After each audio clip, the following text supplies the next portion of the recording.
오늘 우리가 함께 읽은 누가복음 본문은 예수님께서 처음으로 누가복음에서 처음으로 예수님이 베드로를 비롯한 제자들을 부르시는 장면을 담고 있습니다. 우리가 함께 이 아침에 예수님께서 당신의 제자들을 어떻게 부르셨는지, 그리고 진정으로 예수님을 따른다는 것은 어떤 것인지를 함께 살펴보는 은혜가 있기를 원합니다. 누가복음 4장에서부터 예수님의 공생의 사역이 본격적으로 시작이 되었습니다.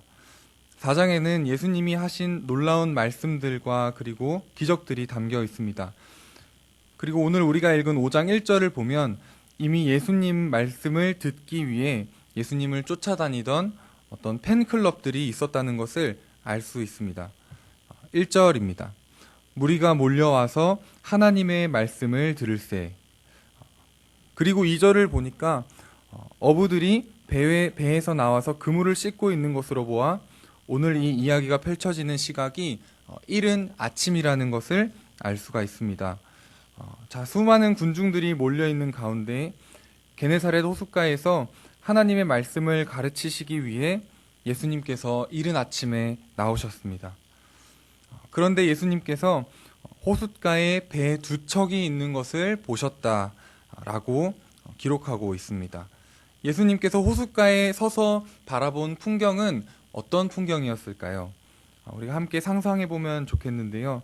한편에는 말씀을 듣기 위해 호숫가를 가득 메운 수많은 사람들이 있습니다. 그리고 호수 한쪽에는 배를 대어놓고 그물을 싣는 어부들이 있습니다. 사람이 너무 많아서 말씀을 전하려면 배를 타고 조금 거리를 띄워야 했습니다. 예수님께서 두 배 중에서 한 배에 오르셨습니다. 마침 시몬 베드로의 배였습니다. 그리고 예수님께서 육지에서 조금 떼기를 청하셨다고 본문은 기록하고 있습니다. 누구에게 청하셨을까요? 베드로의 배니 베드로에게 청하셨을 것입니다. 배를 육지에 대어놓고 그물을 씻던 베드로는 예수님의 부탁을 듣습니다. 기분이 어땠을까요? 아마 분명 그렇게 좋지 않았을 것 같습니다.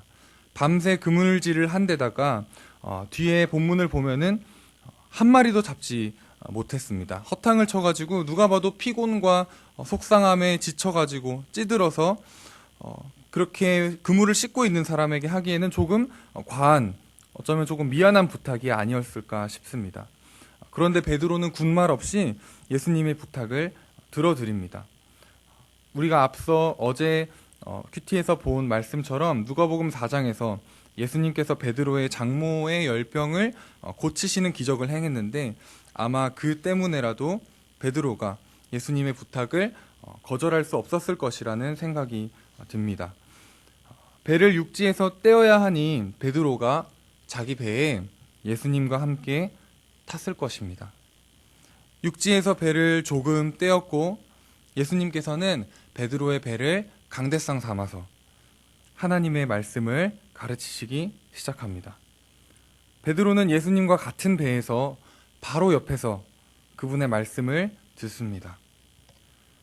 그리고 예수님의 말씀이 드디어 다 마쳤습니다. 아마도 그 자리에 베드로보다 예수님의 말씀이 끝나기만을 간절히 기다렸던 사람은 없었을 것 같습니다. 베드로는 아마 얼른 배를 육지에 다시 대어놓고 집에 돌아가서 쉬고 싶었을 것이 분명합니다. 말씀이 마쳤으니 당연히 다시 육지에 배를 대려는 베드로에게 예수님께서 이렇게 말씀하십니다. 함께 우리가 4절을 읽어보도록 하겠습니다. 4절 함께 읽도록 하겠습니다. 시작. 말씀을 마치시고 시몬에게 이르시되 아멘. 우리가 한번 베드로 입장에서 생각을 해보았으면 좋겠습니다. 우리는 이 본문이 익숙하니까 이 예수님이 그렇게 말씀하셨나 보다 하고 받아들이면서 베드로가 느꼈을 당혹감과 어쩌면 조금 어이없는 감정을 놓치기가 쉬울 것 같습니다. 그런데 베드로에게는 이게 얼마나 말이 안 되는 부탁이겠습니까? 부탁도 아니고 사실상 명령이었습니다. 직업이 어부인 베드로가 꼬박 밤을 새서 그물질을 하고도 한 마리도 잡지 못했습니다. 그걸 모를 리 없던 어부도 아니고 목수셨던 예수님께서 깊은 데로 가서 그물을 내려 고기를 잡으라고 말씀하십니다. 베드로의 입장에서 대체 이 말을 어떻게 받아들이면 좋을까요? 게다가 게네사렛 호수의 깊은 데가 베드로에게 어떤 곳입니까? 방금까지 밤새 허탕친 곳, 또 밤새 실패했던 자리가 아니었나요? 이번에는 되겠지 하고 그물을 내렸다가 허망한 마음으로 빈 그물 건져 올리기를 수십 번, 수백 번 반복했던 바로 그 깊은 곳이었습니다. 몸도 마음도 이제 다 지쳐버린 베드로에게 예수님은 정확하게 그곳으로 다시 가자고 하십니다. 만약에 여러분이 베드로라면은 어떻게 하시겠습니까? 저 같으면은 안 갈 것 같습니다. 왜 안 갈까요? 가봤자 뻔하잖아요. 방금까지 한 마리도 잡히지 않았습니다. 밤에도 안 잡힌 물고기들이 낮에 잡힐까요? 어부로서 베드로의 전문적인 지식까지 가지 않더라도 상식적으로도 말이 안 되는 겁니다. 그런데 여기서 베드로가 어떻게 대답을 합니까? 5절입니다. 우리 다시 한번 5절을 함께 읽도록 하겠습니다. 5절입니다. 시작. 시몬이 대답하여 이르되 선생님,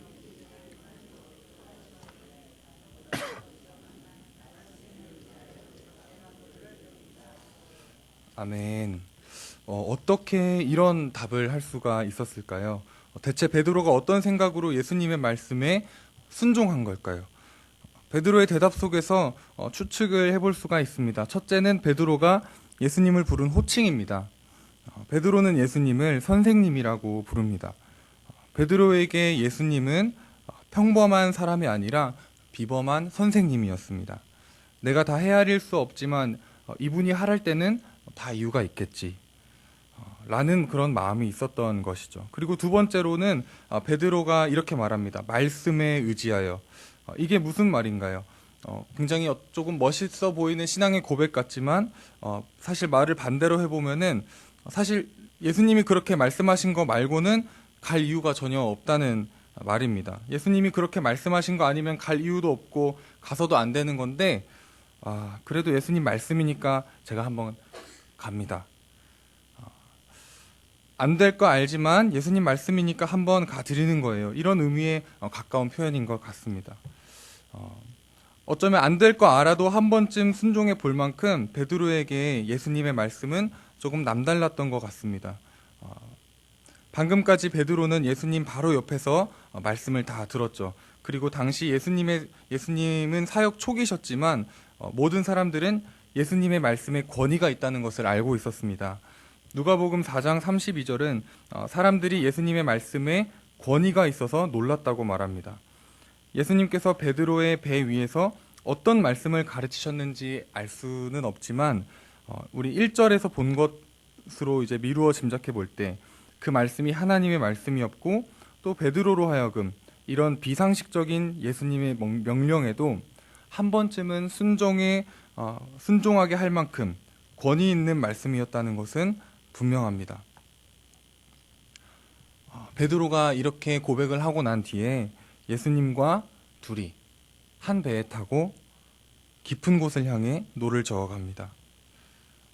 가라니까 가보는 거지 결코 물고기를 잡을 수 있을 거라고 기대해서 가는 것은 아니었을 것 같습니다. 노를 젓는 곳마다 베드로의 시선에서는 밤새 번번이 실패했던 그 자리들을 보며 갔겠죠. 그렇게 예수님이 말씀하신 호수 가장 깊은 곳에 도착합니다. 그리고 다 씻어놓은 그물을 다시 펼쳐드는 베드로의 마음이 어땠을까요? 그물은 내리고 올리는 것보다 씻는 게 더 큰일이라고 합니다. 어차피 잡지도 못할 건데 방금 씻은 그물을 또 내려야 되고 그럼 다시 육지까지 가서 그물을 또 씻어야 되고 그럼 하루가 다 가는 거 아닙니까? 그리고 밤에 또 고기 잡으러 나와야 되잖아요. 너무나 피곤하고 내심 속상하지 않았을까 싶습니다. 그래도 예수님의 말씀에 의지하여 그물을 내립니다.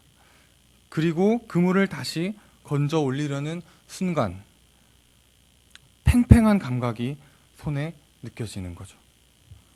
온몸의 감각과 심경이 곤두서면서 정신이 번쩍하고 들었을 겁니다. 온 힘을 다해서 그물을 건져 올리려는데 그물이 찢어지고 난리가 납니다. 급하게 저 멀리 육지에 있는 동료들에게 서둘러 이리 오라고 표시를 합니다. 동료들의 배가 와서 물고기를 나눠 싣는데 배 2개가 다 잠길 만큼 물고기가 많이 잡혔습니다. 여러분, 여기서 베드로의 반응은 무엇이었습니까? 우리 다시 한번 다 함께 8절을 읽어보도록 하겠습니다. 8절 함께 읽겠습니다. 시작. 시몬 베드로가 이를 보고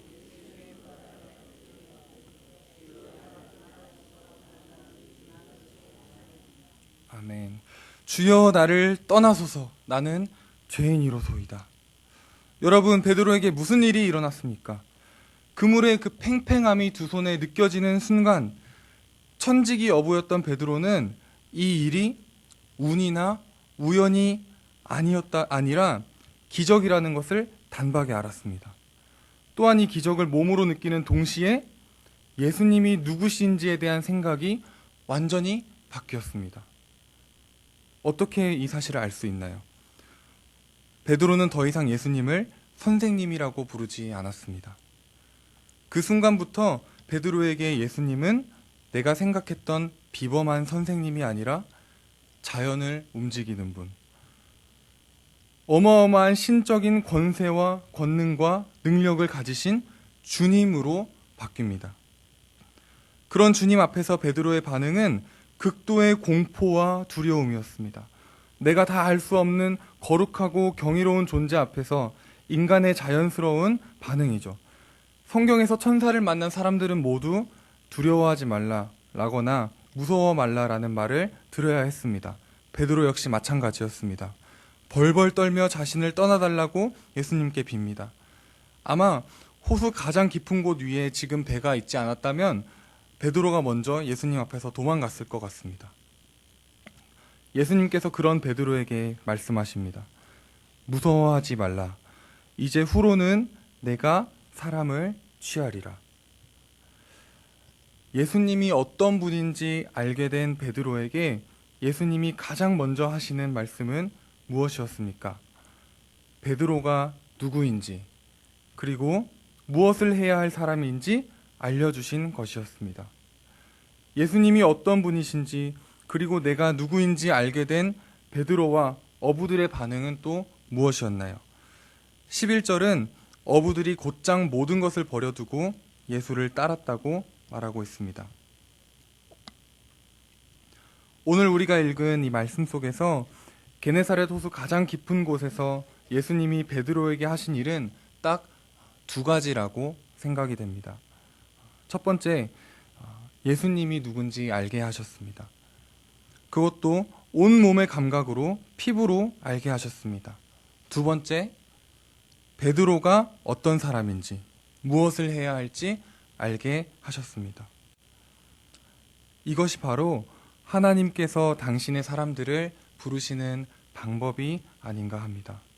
언제나 이 2가지입니다. 첫째, 하나님이 누구신지, 둘째, 내가 누구인지. 아브라함, 다윗, 그리고 성경에 나오는 모든 하나님의 사람들도 마찬가지였습니다. 하나님의 백성들을 위한 구약의 모든 계명들의 요점 역시 바로 이것이었습니다. 여러분, 사도행전에서 사울이 바울로 바뀌는 장면을 혹시 기억하시나요? 사도행전 22장에는 바울이 자기가 박해자에서 복음 전도자로 바뀌는 그 간증을 하는 장면이 나옵니다. 사울이 처음 예수님을 만났을 때 예수님께 딱 2가지 질문했습니다.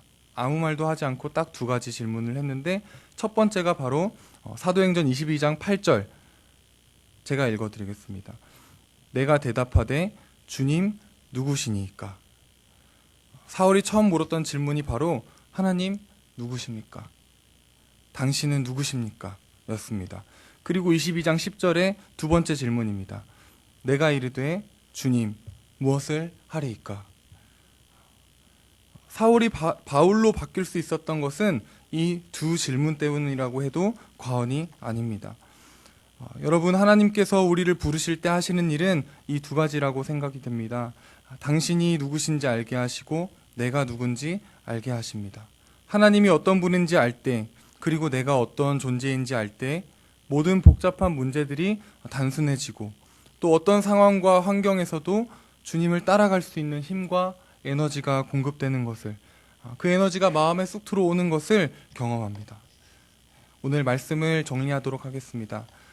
사랑하는 여러분, 이 시간 실패와 좌절의 그물을 씻는, 어쩌면 지금도 그런 자리에 있을 수 있는 우리에게 하나님께서 다가오십니다. 그리고 우리의 인생의 배에 함께 타십니다. 그리고 말씀하십니다. 가장 깊은 곳으로 가자. 바로 어제까지도, 아니 지금도 번번이 실패하고 또 아무 소망 없고 어쩌면 가봤자 뻔한 그 깊고 어두운 곳으로 다시 가자고 말씀하십니다. 바로 그 깊고 어두운 자리로, 번번이 넘어지는 실패와 좌절과 절망의 자리로 주님과 함께 나아가는 이 아침이 되시기를 소원합니다. 그리고 하나님을 따르는 제자가 되기를 간절히 소망하는 우리 모두가 그 깊고 어두운 자리에 서서 반드시 기억해야 할 두 가지 사실, 반드시 주님께 물어야 할 두 가지 질문이 있습니다. 첫째, 하나님 누구십니까? 둘째, 하나님 저는 누구이며 무엇을 해야겠습니까?